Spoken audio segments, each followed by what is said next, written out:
Университетте сабақ басталғанда. Так, саламатсыңдар ма балдар? Тынышталамыз. Саламат апай. Саламат апай. Бүгіннен бастап сендердің әкелеріңде, шешелеріңде менмін. Мама? Папа? Таптым ау сені. Мама. Әй! Болды, апай кешіріңіз апай.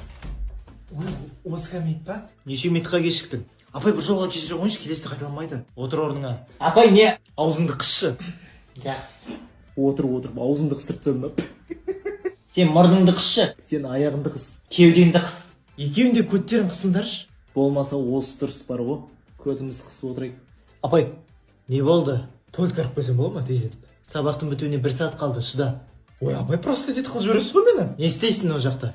Үйленем, туалет жақта тойымды өткізем, кешке қарай келсеңдерші. Апай енді барам да келем. Сен менімен қалай сөйлесіп тұрсың да? Сен қандай студентсің?